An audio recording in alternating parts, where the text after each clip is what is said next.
From Shabbos Parshas Pנחס, Chav Dalet Tammuz, Tavshin Chav Hey.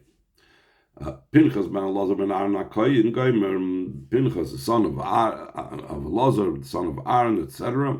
Maybe it was a quite Jazad Marash or Mori Dura Maskal Zet. The Rebbe Marash brings in the Maimer by this title, Mashakasa Besfarim, where it says in Sfarim, She Pנחas Haya Gilgul Nadav Avihu. Pנחas was a Gilgul of Nadav Avihu.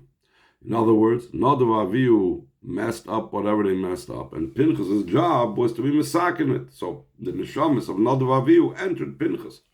By days of Shekina Zimri, through the fact that Pinchas was avenged and took the Hashem's part and was jealous for Hashem by doing what he did to Zimri. Tikin as Chet Nadav Avihu, he repaired the sin of Nadav Avihu.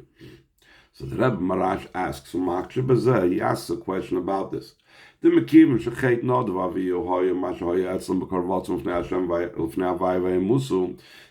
sin of Nadav Avihu was that they had the idea that they became close before Hashem and they died, which means they had a Rotzi B'lishuv. They were drawn to Hashem in such a way that without returning down here below, Klois HaNefesh, where their souls expire. So therefore, they were about out of this world. Indicates Atikin Pinchas Zimri. How did Pinchas repair this sin? Through the fact that he avenged and was angered against Zimri. That itself is a matter of self-sacrifice, as we know. It's brought down in Rashi and in Gemara, how Pinchas endangered himself, and there was so many miracles that took place. So seemingly, instead of being misak in the chet of Nadav Avihu, Pinchas was actually seemingly doing the same thing that Nadav Avihu did. That Pinchas actually brought about a further level of self-sacrifice, leaving this world, which was the problem with Nadav Avihu. The Marash asks additionally, Ma hoye chet Nadav Avihu shoyeslam ha'inyan the rotzui u'mesiras nefesh. Why even was the sin of Nadav Avihu considered a sin? That they had the idea of drawing out and self-sacrifice. Self-sacrifice, a very elevated service of Hashem. There has to be the idea of a person being willing to give up his life. When he says the word Echad in Shema Yisrael, he has to totally be willing to give himself up to Hashem. And to such a degree, the Chazal say, why do we say the first parsha of Krishna, which begins with Shema, before we say V'hoyim Shemaya, that he should first accept upon himself the yoke of the kingdom of heaven, before he accepts the yoke of mitzvahs, which is the content of the second parsha of V'hoyim Shemaya Tishmo Mitzvahs Hashem Mitzvahs Chayim. So, the acceptance of the yoke of the kingdom of heaven, who inyan the rotzim mesiras nefesh. That's the idea of the rushing towards Hashem, the self-sacrifice. So therefore, it seems to be a core issue in our avodas Hashem. Gam yidua. Also, it's no mash amra magid l'beis Yosef. The malach that was called the magid because he related things to the Beis Yosef in his dreams. So he said, he told the Beis Yosef good news. He said you will be offered up in flame for the sanctification of Hashem's great name. In other words, that he will die al kiddush Hashem. For whatever reason that happened afterwards, the Beis Yosef lost that opportunity. So Yitukad al Kedusha Shmei Rabba, the word Yitukad is from the word being burnt up for the sanctification of his great name. It's similar to what happened with Nadav Avihu, that a fire came out from before Havaya. The Chsiv ben Nadav Avihu says by Nadav Avihu, what would express their sin if, they were the Beis Yosef was told to him as good news, and they did something wrong. The Marash explains over there, the goal is the avoid of Torah mitzvahs. First of all, explaining why Nadav Avihu were wrong, which means avoida shemitzad haguf, the avoida that has to be done in and through the body. Elo shashleimus the kiyam Torah mitzvahs shekiyumam yim mesiras nefesh. The perfection of the fulfillment of Torah mitzvahs is that their fulfillment should be in a way of self-sacrifice. Amna mesiras nefesh levad ein tachlis. Just to have self-sacrifice, just to be willing to give up one's life for Hashem, that's not considered a milah. So a person that's doing Torah mitzvahs, and says, I'm going to do this to whatever extreme that I need to do, even if it will mean giving up my life, that's a positive thing, because there the focus on the body, not on leaving this world. As opposed to if the focus is on leaving this world and we don't care about fulfilling mitzvahs of the body, that's a problem. So now he's going to explain it concerning Kriya Shema versus the Chet of Nadav Avihu. This is L'chein, third line in the second paragraph. Zel be'emes hatam shetzarech liyas kedim Shema v'hoyim shemoya. That's the reason why we need to preface Shema to v'hoyim shemoya, because you want your mitzvahs to be permeated with mesiras nefesh. So that the acceptance of the yoke of heaven in V'hayim Shemayam Yichlal by Ashleimus the Kabbalah Al Malchus Shemayim Shebishma should be included in it also the perfection and the completion of the acceptance of the yoke of the kingdom of heaven. That's in Shema. The Shema Mitzadat Moy Ain't Tachlis. Shema on its own is not a goal. It's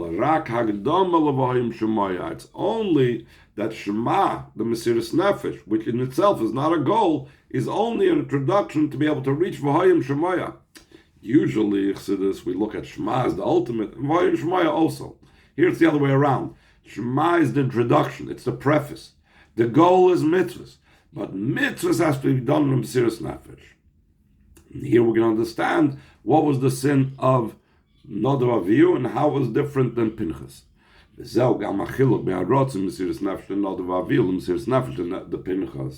is the difference between the rushing towards Hashem and the self-sacrifice of Nadav Avihu versus the self-sacrifice of Pנחas. And so too the difference between Nadav Avihu and the self-sacrifice of the Beis Yosef that the Magid, the Malach that's called the Magid, promised him. By Nadav Avihu, top of the next page. The soul of Nadav Avihu left the body because the body was not at all involved in the process. The body was not engaged in the process. It was totally focused about the nefesh. Haguf nishar sholem. The body remained whole. V'nefesh nistalka ma'aguf. And the soul departed the body. This was brought down that two like tendrils of fire entered into the nostrils of Nadav Avihu, and their body was not even burnt. This means that they left their body behind. They weren't involved in elevating their body at all. Even when they left this world, even when they were burnt up by the fire of Hashem, the body remained untouched, which means they didn't do anything with elevation of the body. And bedugmas similar to the problem that took place in the world of Toyu, that over there the lights left the vessels. It's not according to the intention. Chassidus explains because the light was too powerful, it wasn't able to become enclosed and contained by the vessels. They left the vessels. Yes, of course, then resulted in the breaking of the vessels, but the main thing is there was no impact and elevation and transformation of the vessels. The same thing by Nadav Avihu. There was no impact and transformation and elevation of their body. It was all about how their soul went upwards. As opposed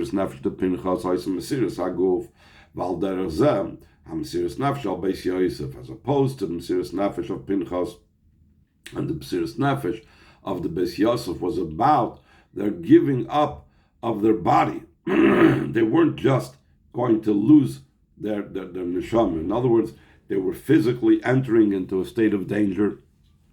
Pנחas was physically entering the state of danger. His body was going to be attacked, and the Mesiras Nefesh Beis Yosef his body would have been attacked, indicating, I think what the Rebbe is trying to say over here, I meant to look up the Mekoros, that it was about the elevation of the body. In other words, similar to the idea of fulfilling mitzvahs out of Mesiras Nefesh, and practically as well. It wasn't that Pנחas was looking to lose his life. Pנחas was trying to do the correct thing according to Torah mitzvahs, to the degree that even if it involved his losing his life. And the same thing, Beis Yosef wasn't just going to lose his life, stamazeh. He was going to, Pashas, he was going to lose his life because of whatever Mesiras Nefesh he had on Kimat Torah mitzvahs. V'zeu tachlis inyan harotzi, fourth line from the top, and that's the ultimate level of rushing towards Hashem. Shelo yibayv d'yitzias ha'ir makli, it should not be in such a way that the light leaves the vessels.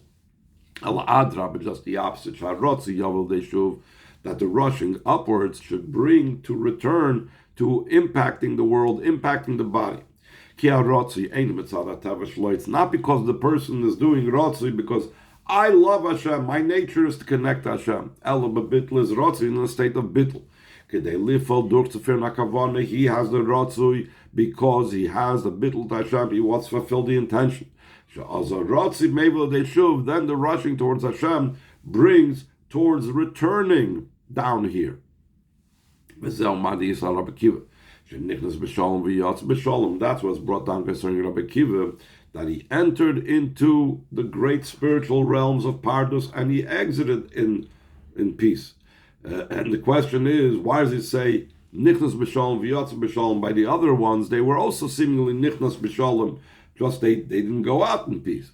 Shachidush the Rabbi Akiva haya b'yad. The novelty of Rabbi Akiva was immediately when he entered Nichnas haya b'shalom, there was in a way of peace, meaning that he had the bittul to Hashem to make the Rotzi come out to Hashuv. And that's why, because initially he went out with that kavanah, therefore Shalachei Yatsa B'Shalom, he went out in peace. V'zeu gam ke'achidush to Karbonis. That's also the uniqueness of Karbonis, Sheparsh of Karbonis, Parsh of Pנחas, that the Parsh of Karbonis of all the Yom Tovim are related and written in our Parsha.